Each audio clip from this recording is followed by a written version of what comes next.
Mari Mari, Mari Mari, Culamien, Chumbleimun. Acá nuevamente se encuentra la Lamin Claudia. Le voy a contar hoy día que vamos a hacer un ul, cantar. ¿Qué es el ul? Es cantar a través de lo que estás viviendo, ¿ya? Por ejemplo, acá estoy alrededor de la naturaleza, de lo hermoso, todo. Y entonces, ¿qué voy a hacer yo?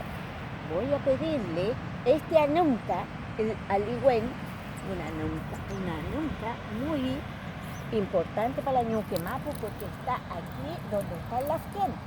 Lafken es el mar, ya nunca son árboles nativos que crecieron en este mapa.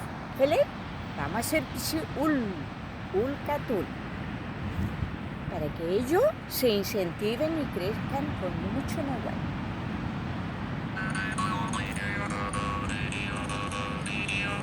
Faltamos lenanay, faltamos lenanay, faltamos lentati, faltamos lentati, faltamos lentati. Hanum kanay, treme tu aimi, treme tu aimi, treme tu aimi.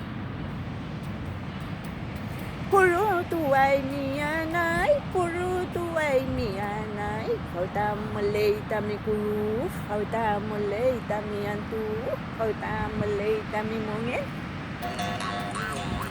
Felen nanay felen, felen nanay felen, mongele tun, mongele tun, mongele tun nanay. Bye bye papaya nay tamulay, bye bye papaya nay tamulay, bye bye malay, bye bye mulay. Fecay.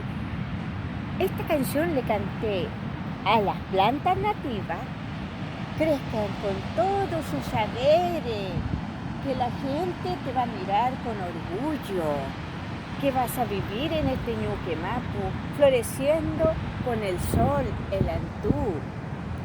Cuando caiga la lluvia te vas a mojar y vas a tener toda tu fuerza.